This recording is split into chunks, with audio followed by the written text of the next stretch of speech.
All right, to Black here. I got a story to tell y'all, right? It's a short story, but I think you're gonna enjoy it, okay? Okay, this is how some months ago I left a comment. There's a YouTuber kind of famous.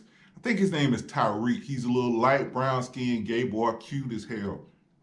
Anyway, he was taking some girl he knew, white girl, to a cookout.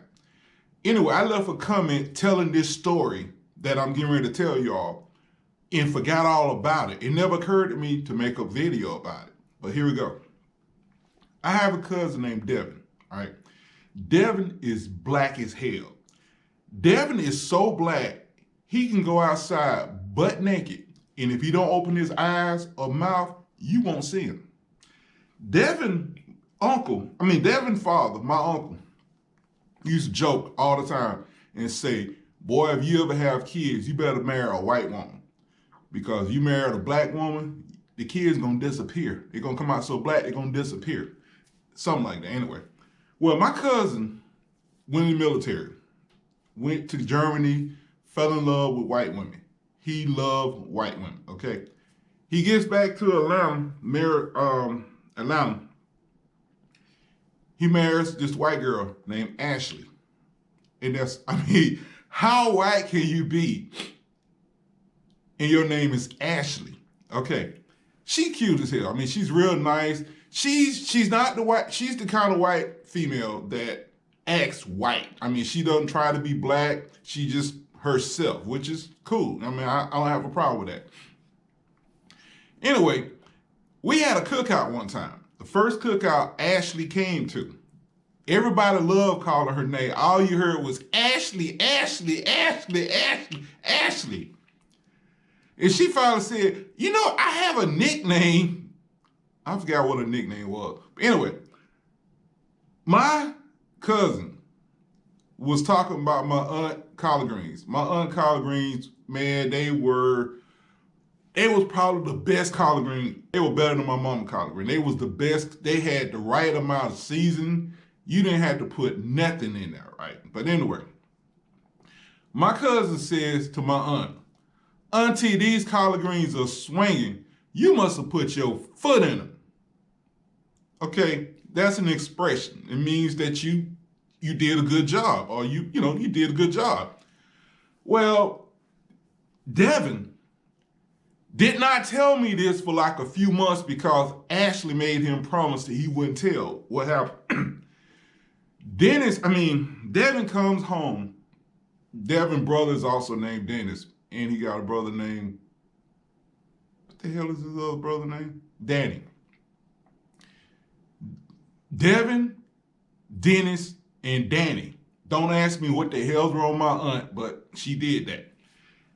God, it was so confusing when we was young. But after you get to know them, it was still confusing because I didn't get to see them that much. They lived in a different city when we grew up. But anyway, Devin came home from work and find Ashely in the kitchen with her feet off, sitting in a pot of collard greens. I kid you not. He walks in and he was like, Ashely, where are you? She's like, I'm in the kitchen. He goes in the kitchen and he says, man, I walks in and she's sitting there with her feet. At first I'm thinking she's soaking her feet. He's like, your feet hurt? She's like, no, I'm seasoning my greens. And he looked down in there and saw he's like, what the hell are you doing? She's like, I'm seasoning my greens. And he says, you what? And she was like, your cousin, I don't want to call my cousin name. I don't remember which one. Well, I don't want to call her name. Anyway, she's kind of like a lawyer, and I don't want to call her name. Anyway, my cousin, remember she told my aunt that she put her foot in it. Well, Ashely actually thought that she put her foot in it. Okay, Devin fell on the floor laughing. He said he actually fell on the floor laughing. And she was looking at him like, what is wrong with you? Ashely said, well, I did wash my feet. I mean, she said, I don't understand. I washed my feet, but were you supposed to wash your feet or don't wash your feet? And he was like, why the hell you put your feet in your collard greens? And she was like, she actually thought, like, you know how some people say that you have to throw out collard greens after a while because they start to stink. Well, she thought that that's the reason why they started to stink, because they had. Hey, man, I said, man, are you making this up? He's like, no, man, I ain't making it up. I'm not making it up. I'm not saying white people stupid. I'm just saying when you don't grow up around certain people, you believe certain things. You know, if somebody tell you something about somebody, if you haven't grown up around them, you tend to believe. If you hear something about somebody, you tend to believe. I'm not done yet. I worked at a propane company. Now, I'm going to call this person's name because I don't care about him. He fired me. He lied and fired me. His name was Tom Leather. I'm not making it up. Tom Leather. He used to spell it like this. Stike Leather. Anyway, one day, okay, Tom was about, I don't know, he was about 6'2", 6'3". He was my manager at this propane company that I got fired from. Anyway, Tom's wife was like 5'7". She wasn't really that tall. Normal, skinny, white female with not much garage, okay? Anyway, I don't remember her name. One day, Tom was in the office, myself, another white female named Debbie, and a black male co-worker. I don't remember his name. Anyway, I asked Tom one day, I said, Tom, he said, yeah. I said, you 6'2", 6'3"? Yeah, I'm 6'3". He always correct. I'm 6'3". Okay. Your wife ever said she feel it in her stomach? Tom looked at me and said, feel what? Debbie bust out laughing. What was his name? I can't remember his name. The black guy fell on the floor, on his back, kicking his feet in the air. And Tom standing like, what the hell is wrong with him? What is so funny? Feel what? And Debbie said, Tom, I forgot her name. She never told you she fell in her stomach? And he said, feel what? She pregnant? I can't remember his name. It was some ethnic name. Damn, I can't remember his name. But anyway, it doesn't matter. He was on the floor kicking. And Tom is still standing there like, what is so damn funny? I used to tell Tom, I'm going to tell you what Tom used to do. Tom was so soft. Tom was so soft. We had an employee named Stacy. Everybody in Stacy's family has died. I mean, literally, everybody in his family has died. Every other week, somebody died and he had to go to the funeral. Well, one day I asked Tom, why don't you ask him to bring in an obituary to show you the person? Because if you go into the funeral, he's going to get an obituary. And Tom was like, I can't do that. That's against the law. The hell are you talking about, Tom? You want proof of the man? Everybody in his family done died at least twice.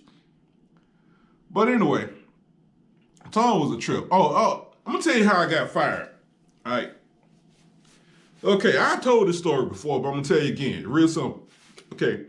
Tom, again, was really, really weak. Okay. And, I think the black guy name was Demetrius. I think it was Demetrius, No, it was something else. But anyway, that ain't important. Here's the thing. Okay, I deliver propane. Okay.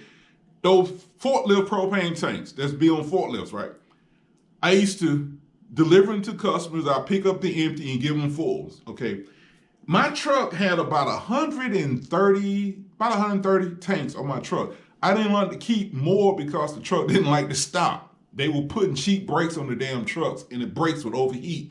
If I carried 150 propane tank, which was 20 times 55, I don't forget what it was.